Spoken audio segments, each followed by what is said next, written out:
Hey! It's almost the final days of 2023, and to celebrate, I'm drinking this mystery liquid that I bought from the homeless man down the street. I'll be fine.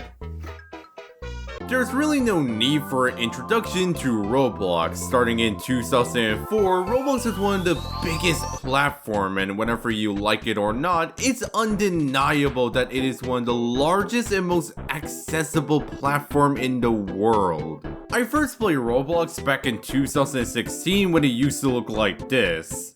Yes, I'm that old. But I never got really into it, and after watching Foco video about Roblox, I kept a close mindset about Roblox until I decided to play it again at some point, and surprisingly enjoyed it? And I've been playing Roblox from time to time over the year, but just like my younger self, I never really got into it. And after making that long bendy video, I thought playing some Roblox games would be a good way to end the year. And I'll rank the game in an alphabetical system, aka tier list, to decide if I think the game is good or bad, with F standing for dumpster game and A standing for French fry amazing games. So without any more to say, let us begin.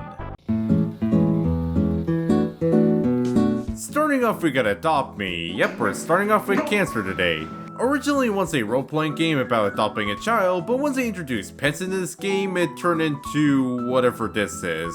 The game starts off with you adopting an egg and learning how to play the game. And the egg hatches into a cat. I'm not going to explain how that works, and after dressing properly, perfect, I was ready to experience Adopt Me. The gameplay premise is pretty simple. You do tasks such as feed, wash, and take care of the pet or child, and in doing so, you can get money that you can spend on things like decoration or eggs. The main appeal of the game is to roleplay with other players, which I didn't really see all that much. I mean, I did get invited to a pet coffee shop, so I guess that counts as one. So, after playing for a bit, what do I think about the game? It's boring. There's really just nothing to do in this game, and the jobs that you can do are solely for roleplay and nothing else, which make the game feel shallow and boring. And also a bit of a nitpick, but the UI looks ugly, and I would much rather have the Call of Duty Modern Warfare 2 UI than this. And it could be just me not being the target audience, but the game is still boring and the only fun I had was dropping my pet in the water.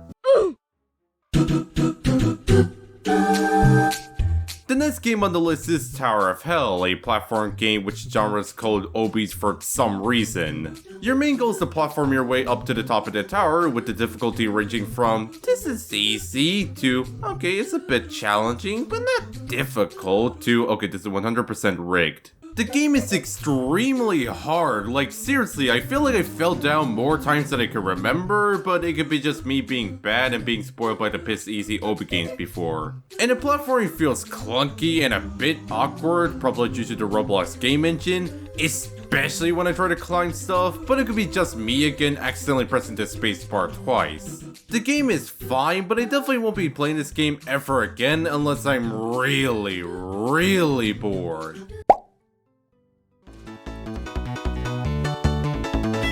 The next game is Evade, a game where you and other players avoid from dead memes. The game is if you combine Gym on Xbox and CSGO bunny hopping and blend together in a Roblox blender, and that's Evade. Your main goal in this game is to avoid the memes and survive for a set amount of times, and if you go down, other players can revive you or carry you to a safer area to revive you.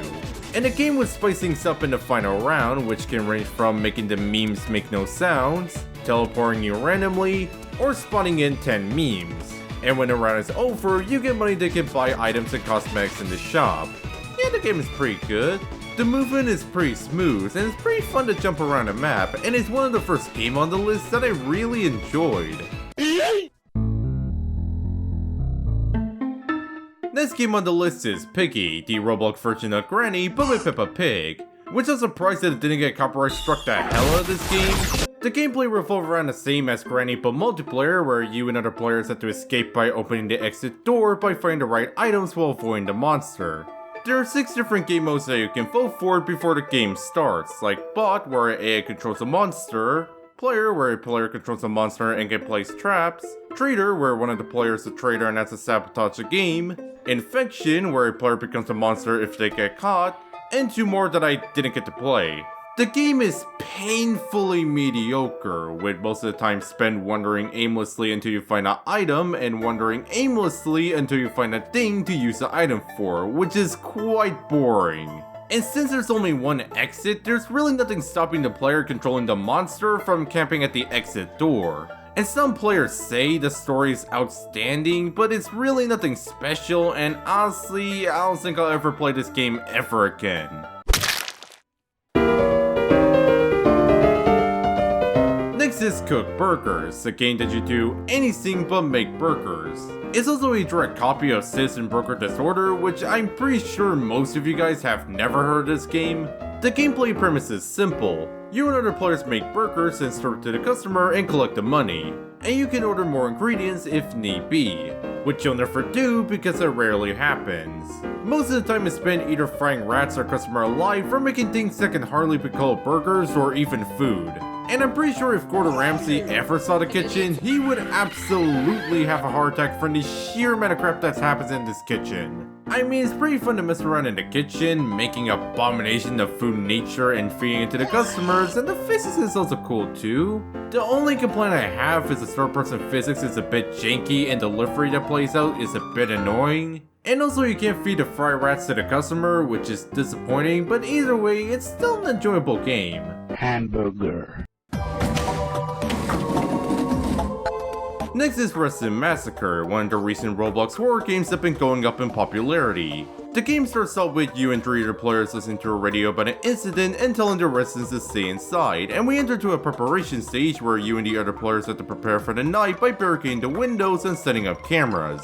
And when night comes, we enter to a second phase where you and the other players have to survive by checking the windows, and when the monster's at one of the windows, you just turn the room light to scare it off. Rinse and repeat with the addition to having to go outside to either refuel the generator or fix the lighting until 6 AM, which you'll never reach and instead die in like 1 or 2 AM because either from your own incompetence or your teammates' incompetence. Most of the game would end early due to you or your teammates not knowing how the game works, and you'd think that most of the players would by now know how to play the game, but yet again this is Roblox so I can't put too much expectation. Despite that, it is still a well-made game that is fun to play even if it lasts for a short period, and the monster design is quite impressive in the standard of the Roblox engine. And it did manage to scare the bones out of me at some point, so... good job, you're better than Garden of Banban would ever be. Next game on the list is Beestorm Simulator, a clicker game that is called a simulation game for some reason. The game is one of those clicker games like Cookie Clicker where you and your bees collect pollens in the flower field to make money to buy better equipment and more bees to get more money. And there's also bears that give you a series of quests that give you good items. The game feels mindless because all you do in this game is just clicking the left mouse button and that's it, which perfectly explains the Roblox simulation genre, just mindless clicking. I mean, I get why people like these sort of games, and I would be lying to myself if I said I didn't get satisfied watching numbers going up. But at the end of the day, you are still mindlessly spamming the left mouse button, and at some point it just gets tedious. Next is Typical Color, a game that I actually played before. It was unplayably laggy when I first played, and playing it now, although a bit laggy and whenever I try to rocket jump it feels awkward to do, but it's miles better than when I first played. The gameplay in the game itself are identical to Team Fortress 2, with the classes and weapons playing identical to their counterpart, the UI is the same, and some of the maps are straight up taken from Team Fortress 2. It does try to stand on its own for being a TF2 clone with original voice acting, unique weapons, and instead of having a blue team, they have a green team. I mean, you can still tell it's TF2, but at least they tried. The game is fun, and it's definitely one of the more competent clone games on Roblox. Put this. The next game on the list is Doors, another game that I played before. The main premise is you and the other players have to go through multiple doors to door 100 to escape while avoiding monsters like Rush, Ambush, Ice, Screech, and more that I haven't mentioned, all going out of the way to get you. And there's also items I can find in the room or purchase them at the beginning or at Jeff's shop. Items like the flashlight and lighter that can light up dark areas, the Flintstone gummies that give you super speed, and the cross set, although I didn't get to use, can be used to send one of the monsters to the Shadow Realm. The core gameplay loop is pretty simple and quite fun to play, and I feel like it could be a standalone game outside of Roblox. I even made it far enough to the garden area until I died to Rush. Although the game didn't scare me all too much, but the game is still a simplistically great game with lots of passion poured into it.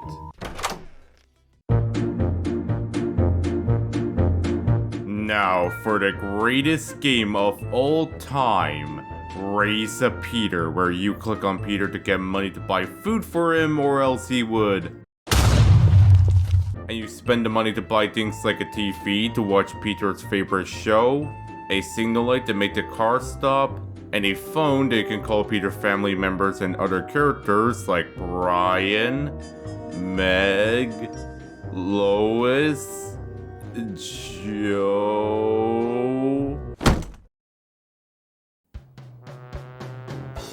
Oh, my head. What the hell did I drink? Oh. Yeah, I should stop buying random stuff from strangers. So that was all the Roblox games that I covered. There are more Roblox games that I played that were good, bad, and weird to say the least. Also some games were bottom the bin when it comes to Roblox, but I also found games that I found generally surprised by how fun and good they were made. Don't get me wrong, there are shamelessly terrible copy-pasted games. But saying all Roblox games are bad would be a lie because there are talented people making talented and well thought out experience. And you know what? I think it's time to say Peter goodbye. Hello.